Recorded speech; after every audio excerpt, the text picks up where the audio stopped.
मेरो प्यारो प्यारो मुरली यारो, जा पर काम करो रनवार।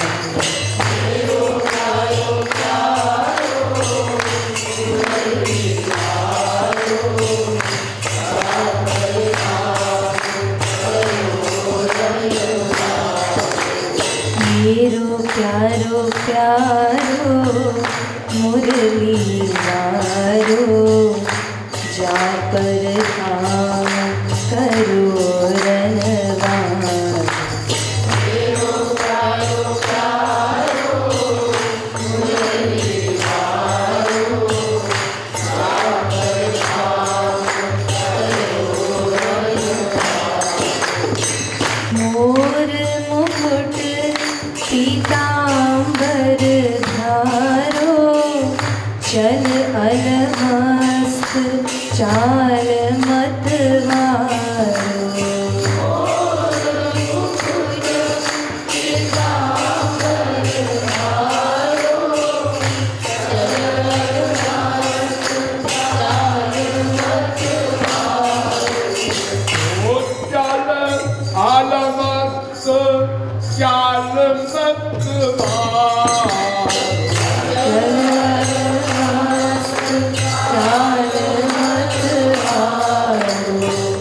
चल अलमस्त चाल मतवारो।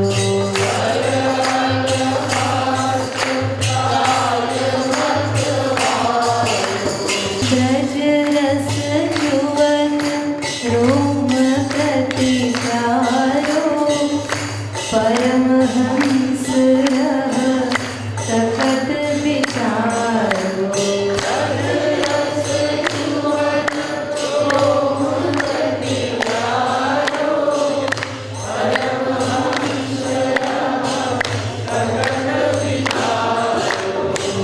परमहंस रह तखत विचारो।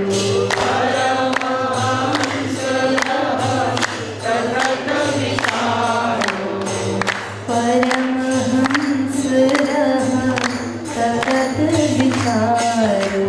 परमहंस रह तखत विचारो। देखिए, परमहंस शब्द आप लोगों ने पहले भी कभी सुना होगा। ये सन्यासियों में 6 अवस्थाएं होती हैं।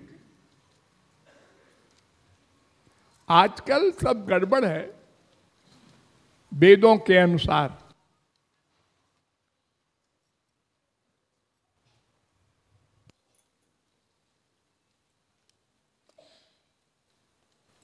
तो चौथी अवस्था है परमहंस की। पहली अवस्था का नाम कुटीचक, दूसरी अवस्था का नाम बहुदक, तीसरी अवस्था का नाम हंस, चौथी अवस्था का नाम परमहंस, पांचवी अवस्था का नाम तुरीयातीत, छठी अवस्था का नाम अवधूत। तो परमहंस अवस्था का मतलब होता है कि जो सर्वत्र अपने आप को अनुभव करे, अपने आप को, शरीर नहीं आत्मा को,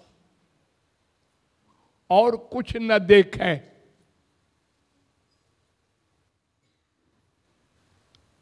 सुखदेव परमहंस मां के पेट में 12 साल तक रहे।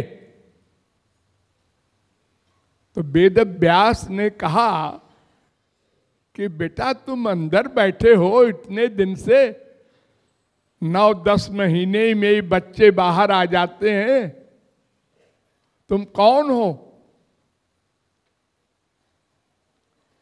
तो सुखदेव ने कहा अनंत शरीर धारण कर चुके हम, क्या बतावें कौन है। अच्छा ठीक है, ये वेदांत मत झाड़ो, ये तुम बाहर आओ। नहीं, मैं बाहर नहीं आऊंगा, क्योंकि बाहर आते ही लोगों को माया लग जाती है। लोग भूल जाते हैं मैं कौन हूं। अच्छा बाबा, मैं वरदान दे रहा हूं कि तुम्हारी परमहंसावस्था गर्भ में ही हो जाएगी। अब आ जाओ। आ गए। आते ही चल दिए। कहां जा रहे पता नहीं। परमहंस न किसी की बात सुनता है, न सूंघता है, न देखता है, न रस लेता है, न स्पर्श करता है। वो अवस्था होती है। और जब चले तो पीछे पीछे वेद व्यास भी चले। यम प्रव्रजन्तमनुपेतमपेत कृत्यम द्वैपायनो विरह कातर आजुहाव। इतना सुंदर बालक कभी देखा नहीं वेद व्यास ने। ठाकुर जी के रंग का। वो ऐसे मोहित हुए कि सुखदेव के पीछे पीछे चल पड़े और आवाज देते हुए पुत्र पुत्र। लेकिन कौन सुने, वो तो परमहंसावस्था में थे। कुछ दूर जाने के बाद एक जगह देवांगनाएं, स्वर्ग की अप्सराएं नंगी स्नान कर रही थी। तो सुखदेव जी जब गए तो उन लोगों ने कपड़े नहीं पहने, और जब वेदव्यास पहुंचे तो सब कपड़ा पहनने लगी। तो वेदव्यास को गुस्सा आ गया। उन्होंने कहा मैं बूढ़ा, मेरे लिए पर्दा हो रहा है, चौड़ा लो। और मेरे बेटे के लिए पर्दा नहीं हुआ, और तुम नंगी स्नान कर रही हो। मालूम है वरुण का अपमान है, मरने के बाद दंड मिलेगा। तो उन्होंने कहा पिताजी जवाब दूं? हाँ बोल बोल, क्या जवाब देगी?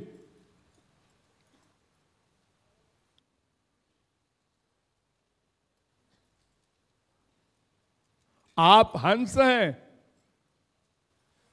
वो परमहंस है। ये हंस और परमहंस में क्या भेद होता है?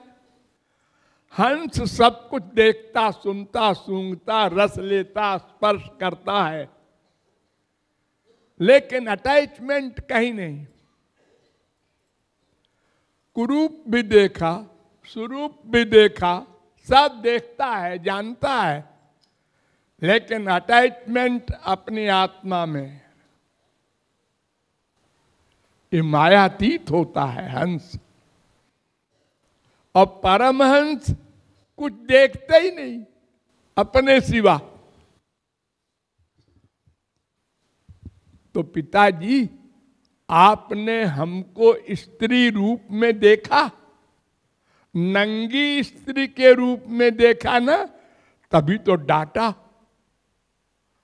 और आपका जो बेटा गया तो उसने सब तरफ देखा, लेकिन एक सी दृष्टि रही। पुरुष भी, स्त्री भी, कंकड़ पत्थर, वृक्ष, सब एक से। आंख में परिवर्तन नहीं हुआ। हम सब देवांगनाएं किसी की आंख देखकर पहचान लेते हैं कि कैसे देख रहा है। चालाक स्त्रियां भी पहचानती हैं कुछ थोड़ा थोड़ा, लेकिन वो तो देवांगनाएं हैं, इसलिए हमने पहचान लिया कि आपने नंगी स्त्री के रूप में हमको देखा और सुखदेव ने नहीं देखा। वो ऐसे ही देखते चले गए जैसे कोई अंधा हो। इसलिए आपके लिए मैं वस्त्र धारण कर रही हूं। वो सुखदेव परमहंस थे। तो वेद व्यास लौट गए कि चलो ठीक है, बेटा परमहंसावस्था में है, कोई बुरी बात तो है नहीं। अब वेद व्यास भगवान के अवतार भी हैं। वो जंगल में जाके एक जगह बैठ गए, सुखदेव परमहंस बैठे रहे समाधि में। समाधि किसे कहते हैं? देखो, 3 प्रकार का ध्यान होता है। ध्याता, ध्येय, ध्यान। यानी ध्यान करने वाला और जिसका ध्यान कर रहा है और जो ध्यान कर रहा है। तो ये त्रिपुटी होती है पहले। फिर और ऊंची अवस्था होने पर ध्यान विस्मृति समाधि, अपने को भूल जाता है। जब अपने को भूल गया, पृथ्वी, जल, तेज, वायु, आकाश, अहंकार, इतनी अवस्थाओं को क्रॉस कर गया, तो जब मैं को भूल गया तो ध्यान भी भूल गया, ध्येय भी भूल गया, शून्य अवस्था में चला गया। उसको समाधि कहते हैं। तो उसी समय वेद व्यास भागवत की रचना कर रहे थे। 18,000 श्लोक।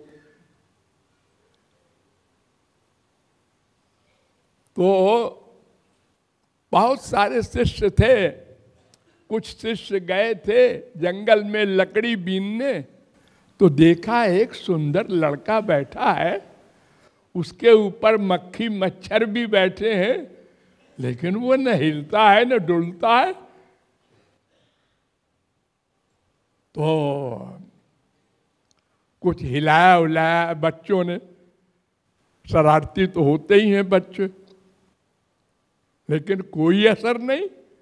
तो आके वेद व्यास को बताया उन लोगों ने कि ऐसा ऐसा लड़का। वो समझ गए कि मेरा बेटा है। तो उन्होंने कहा, देखो बच्चों इधर आओ, मैं एक श्लोक लिखता हूं, वो श्लोक उसके कान में सुना देना जोर जोर से। वैसे तो परमहंस किसी की आवाज नहीं सुन सकता, चाहे नगाड़ा बाजे, लेकिन ये श्लोक जो मैंने बनाया है ये सुना देना। अहो वकीयम स्तन कालकूटम जिघांसया पाययदप्यसाध्वी लेभे गतिम धातृचिताम ततोन्यम कंबाशया दयालुम शरणम ब्रजेम। भागवत 3:2-23। इसका मतलब ये है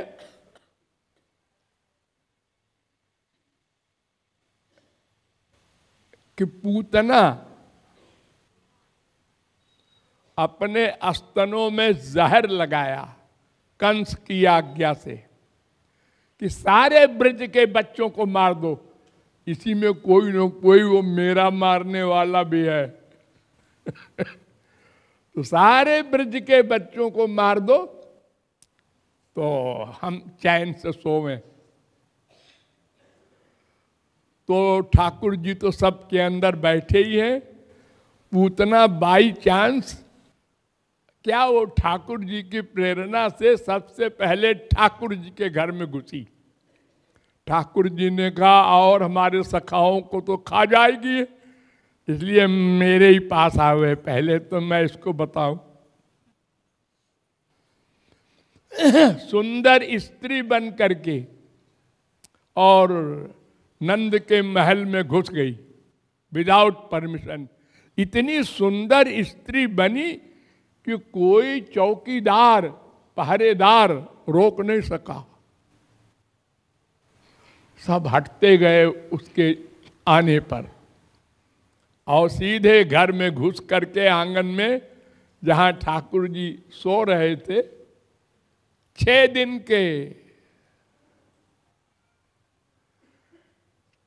के थे ठाकुर जी, और सब यशोदा वगैरह बैठी है और कोई पूछने की हिम्मत नहीं करती आप कौन है। और उसने बड़े प्यार से ठाकुर जी को उठा लिया। अब भी कोई नहीं बोली कि छोटे बच्चे से सभी प्यार करते हैं, ये कोई देवता की कन्या है, स्वर्ग से आई है, हमारे बच्चे को प्यार कर रही है। तो कोई भी दूसरे के बच्चे को जरा यों यों कर दे, जरा थोड़ा सा ऐसे नौटंकी कर दे, तो माँ खुश हो जाती है कि ये प्यार कर रहा है। प्यार वार कौन करता है दूसरे के बच्चे से, लेकिन लोग एक्टिंग करते हैं। तो और उसने जबरदस्ती अपना स्तन ठाकुर जी के मुंह में डाल दिया। ठाकुर जी आंख बंद किए थे कि इस राक्षसी की शक्ल न देखेंगे और इसको मार देंगे। तो ठाकुर जी ने शंकर जी को बुलाया, उन्होंने कहा आओ भाई। उन्होंने कहा क्या आज्ञा है? कि ये जहर तुम पियो। ये मेरा आहार नहीं है, मैं तो दूध पीने आया हूं ब्रज में, लेकिन ये ऊपर इसके लगा है वो जहर, आओ पी लो तो बिल्कुल ठीक हो जाए स्तन, तो फिर मैं पीऊंगा। ये पूतना महापुरुष है। जब बलि के यहां वामन का अवतार हुआ था तो बलि की एक लड़की थी, रत्नमाला उसका नाम था। तो वो वामन भगवान को देखकर मोहित हो गई और मन में सोचने लगी कि अगर ये मेरा बेटा होके आवे और मैं दूध पिलाऊं तो कितना सुख मिलेगा। माताओं को जब बच्चा दूध पीता है तो बहुत सुख मिलता है। जितना सुंदर बच्चा हो उतना अधिक सुख मिलेगा। तो ठाकुर जी ने मन ही मन वर दिया था कि तू राक्षस की लड़की है तो राक्षसी ही रहेगी, लेकिन मैं तेरा दूध पीऊंगा। मैं कृष्णावतार में आ जाना। तो उसने कहा अब मैं आकाश में ले जाऊं और मार दूं इसको। तो लेके उड़ गई, सब देखती रह गई जितनी बैठी थी, और जब उड़ी तो अपना शरीर बड़ा करती गई। 12 मील लंबी,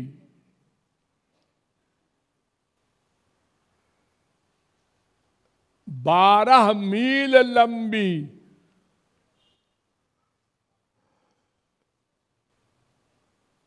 इतना ऊंचा तो कोई पहाड़ भी नहीं है। लेकिन ठाकुर जी ने स्तन नहीं छोड़ा। 12 मील की जब स्त्री होगी तो उसका स्तन भी तो होगा 50 फुट का, और ठाकुर जी तो 6 दिन के थे।